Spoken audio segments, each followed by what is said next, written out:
quel était le problème? Qu'est-ce que tu as fait et qu'est-ce que vous avez fait? Les problèmes, c'est mon fils, il a 5 ans. Il avait, ça fait 2 ans qu'il souffre d'une otite séreuse. L'air avait du mal à passer entre ses deux oreilles. Ça a même nécessité la pose d'un yo-yo, une intervention chirurgicale. On a posé le yo-yo pour permettre à l'air de circuler. Mais le problème, l'otite en question, ça séchait d'un côté, il y a eu guérison d'un côté, mais ça persistait de l'autre côté. Et ce jeudi-là, le jeudi de la semaine dernière, après la réunion de mardi, il avait rendez-vous avec son ORL. Alors c'est moi-même qui l'ai accompagné. Et quand on allait chez le spécialiste, quand on prenait l'ascenseur, j'ai pris le manteau, je lui ai appliqué sur les deux oreilles. Bon, c'est un médecin qui le suit, ça fait à peu près 2 ans, le spécialiste. Et quand le médecin l'a consulté, il a regardé avec l'appareil, tout, il dit, mais c'est de quel côté s'est trouvé le mal, à gauche ou à droite? Même moi, je ne me souviens même pas de quel côté il était le mal. Moi, j'ai dit au hasard comme ça, à gauche. Il a regardé les deux côtés, il ne voyait rien du tout. Et même les petits n'avaient pas droit à aller à la piscine, mais même quand on les lave, on fait attention pour que l'eau ne puisse pas entrer dans ses oreilles. Et là, l'ORL lui-même a dit que non, il peut faire la piscine, donc il y a guérison, quoi. Il est guéri. Voilà, il est guéri. Mais pour la forme, on ira en octobre jusqu'à qu'il puisse constater, parce que quand il va commencer à faire froid, juste pour contrôler, quoi. Sinon, lui-même a attesté qu'il y a guérison, donc s'il a droit à la piscine, c'est que c'est bon. Ouais. Que Dieu vous bénisse. En fait, ils ont découvert que j'avais une boule au sein et ils m'ont dit que c'était un début de cancer. Donc, je venais le mardi, j'avais discuté avec un pasteur qui m'a dit de faire une chaîne de prière. Donc, je venais le mardi et le vendredi. Donc, je venais le mardi et le vendredi. 4 médecins ont visualisé les clichés, ils ont dit effectivement c'est ça. Et le jour de l'opération, je suis venue un mardi, c'était vous qui étiez là. Donc j'ai bien fait attention à tout ce que vous avez dit, avec foi et tout. Et je suis allée le jeudi pour l'opération. Donc je suis allée le jeudi, ils m'ont préparé, j'étais déjà sur la table d'opération. Et un médecin qui arrive, qui me dit « Faites voir vos clichés », qui regarde mes clichés. Elle m'a dit « J'arrive ». Elle est partie. Elle revient, elle m'a dit « Je suis désolée, j'ai une mauvaise nouvelle pour vous ». J'ai dit « Ah bon, qu'est-ce qui se passe ?» Eh bien, vous êtes venu pour rien. Comme j'habite très loin, donc elle m'a dit, vous êtes déplacé pour rien. Donc là, ils ont dit que le cancer a disparu. Non, il y a rien. Elle voit rien. C'est bizarre, mais bon, je ne cherche pas de signification. Que Dieu vous bénisse. Amen. Comment était votre corps? Ah, on dirait que c'est une vieille machine qui crasait. Parce que quand j'arrive là ce matin, j'ai sorti pour faire une visite. Et puis, j'ai dit non, j'ai passé juste à côté, il faut que je rentre à l'église. Malgré ce matin, pour que je puisse sortir, j'ai obligé de rentrer dans la baignoire, j'ai mis de l'eau glacée sur moi. J'arrivais et venais ici. Voilà. Quand j'arrive là, j'ai dit, j'ai passé trop près de l'église pour que je ne puisse pas rentrer. Je rentre. Alors, quand j'arrive là, j'ai dit, mon Dieu, j'arrive même pas à ployer comme ça. Et puis, quand le pasteur... Vas-y. Ils n'arrivaient même pas. Non. Maintenant, je me sens une jeune fille toute neuve. Oui. Voilà ça dit. Et ça doit continuer jusqu'au bout. J'ai laissé tomber les béquilles complètement. Et là, vous êtes venu avec ça, vrai ou faux? La béquille, c'est ça. Alors, elle va redescendre avec, comme j'ai dit. On y va. Voilà. Applaudissez bien fort le Seigneur. Bonjour à tous, soyez bienvenus à cette émission France en direct. Nous allons écouter le témoignage d'une personne qui était au fond du trou. Sa vie était complètement détruite. La maladie, les vices et d'autres types de problèmes, elle n'avait pas de solution. Elle a frappé beaucoup de portes, mais elle n'a pas trouvé la bonne voie. Mais un jour, elle est arrivée au centre d'accueil et elle a participé à la campagne de Jaël. Écoutez. Avant d'arriver au centre d'accueil, j'avais une vie pas trop bien, déjà malade. Hein. J'avais une arthrose cervicale qui m'handicapait complètement, je souffrais. J'avais des maux de tête atroces, donc je finissais par vomir tellement que c'était douloureux. En ayant du mal à me lever le matin, je devais prendre une demi-heure avant de me mettre debout. J'étais obligée de prendre ma main gauche, le replacer sur mon ventre pour pouvoir pivoter du lit, pour pouvoir démarrer la journée. Et sans anti-inflammatoire, je ne peux rien faire. C'est une douleur atroce qui sortait des vertèbres et qui descendait dans le bras. On peut l'avoir dans les genoux, mais c'est une maladie handicapante qui ne guérit pas. On peut le soulager par des anti-inflammatoires ou des infiltrations uniquement. C'est une maladie à vie, pour ainsi dire. Dans le temps, on disait que c'était la maladie des vieux, comme on disait dans le temps, mais plus maintenant, parce que 90% de personnes sont atteintes de cette maladie. Donc, qui vit avec, puisque moi je vivais avec, parce que je ne savais pas qu'il y avait d'autres moyens. Et j'ai vécu 15 ans avec cette maladie en souffrant atrocement. Si je ne prenais pas les anti-inflammatoires ou des infiltrations, je ne pouvais rien faire. J'étais carrément clouée, pour ainsi dire, dans un lit sans bouger. Les gestes faciles, donc tout le monde pouvait faire. Moi, j'avais du mal à le faire parce que je ne pouvais pas porter un sac, puisque ça me tirait derrière. Le bras, je ne pouvais pas l'utiliser si je ne le soulageais pas en prenant des médicaments. Je suis arrivée au centre accueil par une invitation. Et puis un beau jour, je me suis dit, tiens, on m'a dit qu'il y en avait un centre accueil à Mairie de Montreuil. J'y suis allée, c'était en 2009. Et puis je suis attendue et en ce moment, il y avait la campagne d'Israël. Je demandais qu'est-ce que c'était. Il y avait un petit pasteur qui était là, auxiliaire qui était là. Je lui demande, c'est quand est-ce qu'on part en Israël? Il me dit, on ne part pas en Israël, c'est déjà fait. Alors je lui dis, qu'est-ce que c'est la campagne d'Israël? Il me dit, non, bien, il m'expliquait qu'est-ce que c'était, tout ça. Alors je lui dis, bon, ben, je vais prendre mon enveloppe aussi. Alors j'ai pris l'enveloppe, j'ai participé à ma campagne d'Israël. J'ai participé à cette campagne d'Israël parce que justement, quand je suis rentrée, j'avais cette dette. Puisque je devais me présenter au tribunal, justement, parce que j'avais ce jugement qui devait se faire. Je me présentais au tribunal. Ma pensée, c'était dire je n'avais rien à perdre. Je dis, bon, puisque en entendant parler les personnes qui l'ont déjà fait, qui étaient déjà là, qui ont dit j'ai ceci, je lui dis, eh bien oui, pourquoi pas, je n'ai rien à perdre, je vais me lancer aussi. Et si de là, je me suis lancée, je l'ai fait. Au travers des campagnes d'Israël, eh bien, je dirais que ma vie avance. J'ai une vie vraiment heureuse. J'ai la joie, j'ai la paix, je vis bien. Alors les dettes étaient effacées, je n'ai plus de dettes, je n'ai plus de crédit, je ne suis plus fichée à la banque, je n'ai pas des sommes énormes, mais ma vie avance spirituellement. J'ai une vie comblée, puisque je me suis accrochée à Dieu, je me suis donnée à 100% à lui. J'ai laissé toutes les choses que j'avais derrière, j'ai laissé derrière pour me donner qu'à lui, à lui seul. Et ma vie, je suis comblée. J'ai abandonné l'alcool complètement, même pas une goutte. La santé, superbe, franchement, j'ai la santé d'une jeune fille, on va dire de 26 ans.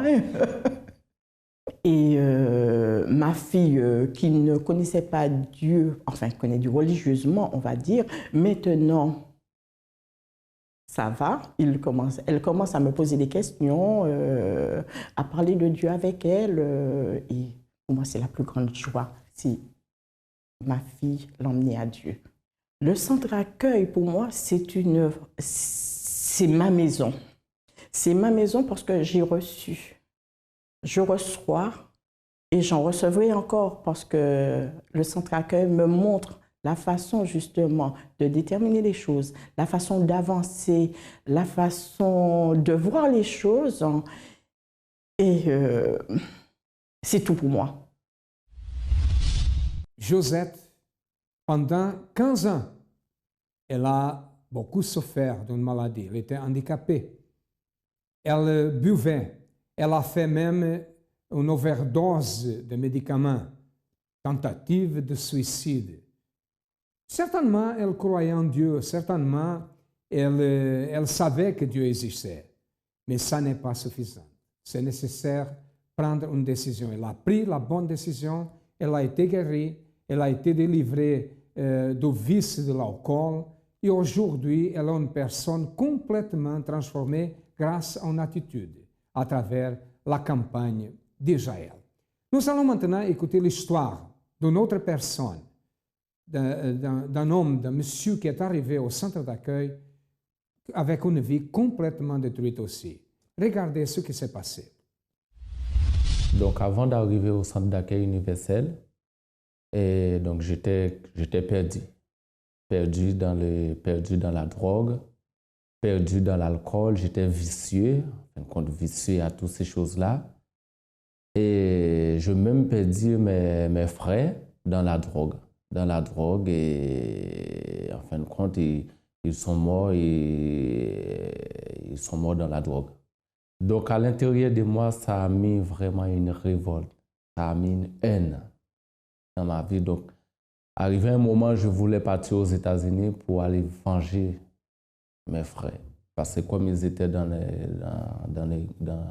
un groupe de gangs, et moi je voulais m'intégrer dans ce groupe-là pour pouvoir venger la mort de mon frère.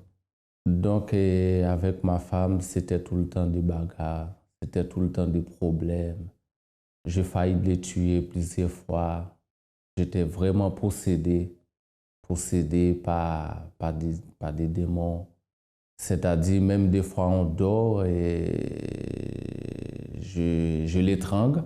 Après, c'est quand je me suis revenu à moi-même et je vois donc que j'étais en train de les tuer sans même savoir. Oh, le climat à la maison, c'était vraiment horrible. Vraiment, vraiment horrible. Il y avait des ondes négatives. Je n'écoute pas mon épouse. Je fais ce que je fais. Il n'y avait pas d'union.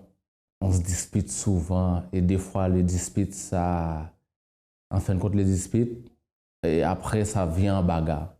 En fin de compte, le moment le plus dur pour moi, c'est quand je perdis mes frères. Oui, c'est à ce moment-là, je pense que c'est quand j'ai appris la nouvelle que je perdis mes frères, c'est là que j'étais vraiment déboussolé.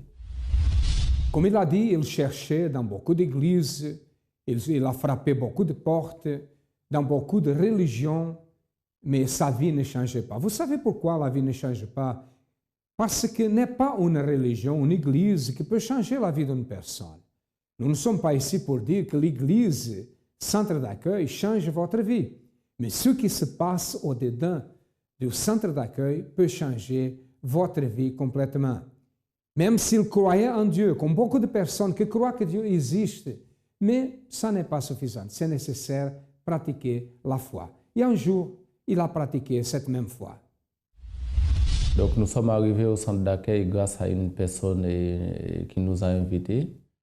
Donc il nous a invités à venir, donc on est venu. Donc c'est comme ça qu'on est arrivé au centre d'accueil universel. Donc on a fait le propos de la délivrance, le jeûne de Daniel et aussi la campagne d'Israël. Donc l'objectif de ces propos, c'est pour les changements de l'intérieur, le changement du caractère, aussi être délivré. Parce qu'on a fait ces propos aussi pour avoir un objectif. Avant, nous, on n'avait pas d'objectif, on n'avait pas de but. Et ces propos nous ont ramené à avoir on a fait ces propos pour avoir des objectifs. La prière du vendredi, on a quand même fait pas mal de propos, surtout vendredi pour la délivrance. Bon, moi, j'attendais de Dieu qu'il puisse changer ma situation. Changer ma façon de vivre, changer tout ce qui est rebelle en moi, afin que les gens puissent voir la différence. Donc après que j'ai agi ma foi dans les propos, donc nous sommes délivrés. Je suis délivré par toutes les vices, la drogue, l'alcool, le dispute, les démons qui me persécutent. Donc grâce à Dieu, maintenant nous sommes délivrés. Je suis délivré, donc je suis, par rapport aux propos des jeunes de Daniel, j'ai reçu le baptême du Saint-Esprit. Donc j'ai le Dieu qui vit en moi. Dans ma maison, il y a la paix, il y a la joie. En fin de compte, une joie immense. Ça, je ne peux pas l'expliquer, mais il est immense cette joie. Et pour la campagne d'Israël, donc nous avons déjà toutes les campagnes d'Israël. Donc la campagne d'Israël, c'est une opportunité pour les gens qui n'ont pas en fin de compte, qui fait les choses, qui ne voient pas, moi je vous propose à tous de faire la campagne d'Israël.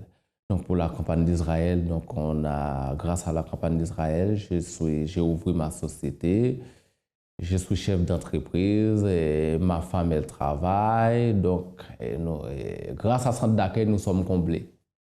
Bon, quand je vois tout ça, donc je ressens rien. En fin de compte, ça ne me dit plus rien. Ça me dit plus rien. Et le vide qui était à l'intérieur de moi, c'est rempli par l'Esprit de Dieu. Donc, ça ne me fait plus rien. Donc, le centre d'accueil représente ma mère. En fin de compte, l'amour que je n'ai pas eu d'un père, d'une mère, donc le centre d'accueil représente tout ça. Le centre d'accueil, c'est ma vie. Le centre d'accueil, c'est tout pour nous. Une année a exactement 52 semaines. Et cette année, qu'est-ce qui a changé dans votre vie?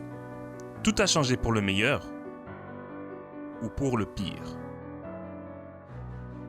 Si votre réponse est pour le pire, alors le centre d'accueil est en train de consacrer pour vous 52 jours qui vont restaurer votre vie. Qu'est-ce qui a besoin d'être restauré dans votre vie? Votre famille? Vos finances? Votre santé? Votre amour? Votre vie spirituelle? Du 24 août au 15 octobre, 52 jours de reconstruction, de foi, de miracle, de persévérance et de recherche du Dieu vivant. Pour la restauration de vie de tous ceux qui croient. Nous ferons aussi 7 veillées, tous les vendredis, de 22h à 23h. Plus d'informations à travers notre ligne amie 24h au 01 53 35 85 12 ou à travers du site centredaccueil.net. Centre d'accueil, nous croyons en vous comme personne. Sa vie a changé complètement. Et le vice, la violence, il était violent, sa famille, son mariage, la vie financière, tout a changé à travers une attitude. Et je suis ici pour vous dire que vous avez aussi la même opportunité. Mon ami, n'importe quelle est la situation que vous êtes en train de passer, le problème que vous vivez, sachez que la solution existe. C'est la même chose qui s'est passée pour cet homme, peut se passer dans votre vie. Nous allons maintenant écouter la parole du jour à travers l'évêque Júlio Freitas, le responsable du travail du centre d'accueil dans toute l'Europe. Écoutez avec attention et après nous retournerons.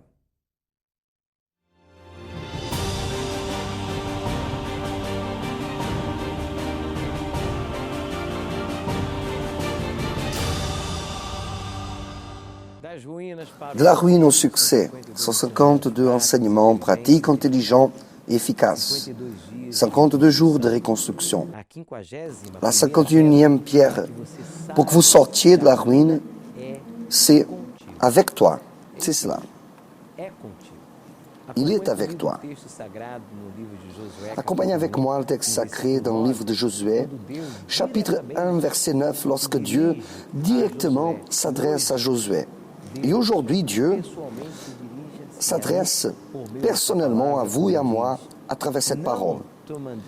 Ne t'ai-je pas donné cet ordre? Fortifie-toi et prends courage. Ne t'effraie point et ne t'épouvante point, car l'Éternel, ton Dieu, est avec toi dans tout ce que tu entreprendras. C'est facile d'être fort et courageux lorsque nous sommes devant des situations qui menacent notre vie? Non, ce n'est pas. C'est difficile. Mais Dieu ne demande pas que vous et moi, nous soyons courageux. Ou est-ce qu'il demande? Selon le texte sacré, il ne demande pas. Il ordonne. Ne t'ai-je pas donné cet ordre? Il est en train d'ordonner, pas d'exprimer un souhait. Alors, votre réaction, ma réaction à ce commandement doit être obéissance. Et plus encore, que vous et moi, on ne craigne pas, on ne s'épouvante pas. Il demande que vous ne craignez pas? Non. Il le ordonne. Ne t'ai-je pas donné cet ordre? Fortifie-toi et prends courage. Ce n'est pas une demande, c'est un ordre. Toutefois, Dieu nous donne la garantie qu'il sera avec nous partout où nous irons. Alors, mes amis, regardez bien. Nous arrivons à la fin de ces 52 jours de reconstruction. Est-ce que vous êtes en train d'obéir au commandement de Dieu? Êtes-vous en train d'être fort et courageux? Parce que vous dites, je veux la reconstruction. Je veux voir ma vie reconstruite. Alors sachez que c'est entre vos mains, donnez le premier pas. Qu'est-ce que vous attendez? Lui, Dieu, nous a déjà tout donné. Mais vous devez donner le premier, le deuxième, le troisième et tous les pas nécessaires pour qu'en faisant votre part ou concluant votre part, Dieu puisse débuter la sienne par la suite et la réaliser dans votre vie. Alors n'attendez pas.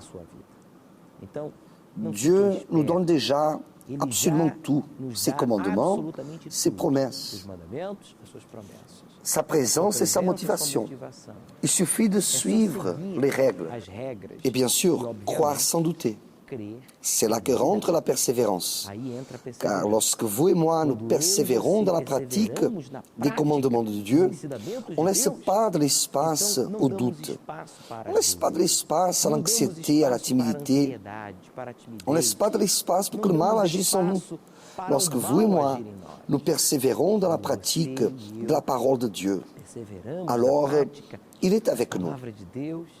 Où que vous soyez, à la maison, au travail, au centre d'accueil, à l'université, dans cette société corrompue, entourée par des personnes mal intentionnées, malgré cela, vous ressortissez parmi tous, vous surmontez, vous atteignez vos objectifs parce que Dieu est avec vous, comme il a dit. Car l'Éternel, ton Dieu, est avec toi dans tout ce que tu entreprendras. Faites de Dieu votre Dieu. Ne permettez pas que rien ni personne devienne votre Dieu dans cette vie. En d'autres mots, ne permettez que rien ni personne soit le centre de votre attention ou de votre obéissance, révérence, de votre tendresse. Dieu, uniquement Dieu, soit votre Dieu. Là, il sera avec vous, ne craindrez à rien ni personne. Vous n'allez pas vous épouvanter devant les déceptions, les menaces. Vous n'allez pas vous effrayer des problèmes et de ce qui puisse arriver parce que vous serez en train d'obéir à l'ordre de Dieu en étant courageux. Être courageux pour Dieu, c'est obéir à ce qui est écrit. Il vous dit de pardonner, vous pardonnez. Il vous dit de prier, vous priez. Il vous demande de regarder d'un bon œil, vous regardez d'un bon œil. Mais par rapport à vous-même aussi. Il vous demande de persévérer, vous persévérez. Il vous demande de vous révolter contre le mal, vous révoltez contre le mal. Il vous demande de rendre le mal qu'on vous a fait avec le bien, alors vous rendez le bien pour le mal. Ce que Dieu vous demande, vous faites. Vous demande d'être fidèle à la dîme, vous devenez fidèle à lui. Il vous demande de vous baptiser dans les eaux, vous vous baptisez dans les eaux. En d'autres mots, vous faites ce qu'il vous dit. Et parce que vous faites ce qu'il vous dit, il passe à marcher avec vous. Partout où vous irez. J'espère que ce message vous a aidé. Si vous dites « oui, ça m'a aidé », alors partagez avec vos amis, votre famille dans les réseaux sociaux. De la ruine au succès. 152 enseignements pratiques, intelligents et efficaces. 52 jours de reconstruction. Allez au centre d'accueil le plus proche de chez vous encore aujourd'hui et participez de ce propos de reconstruire votre vie. De la ruine au succès. Tout dépendra. À qui vous allez vous allier. À demain.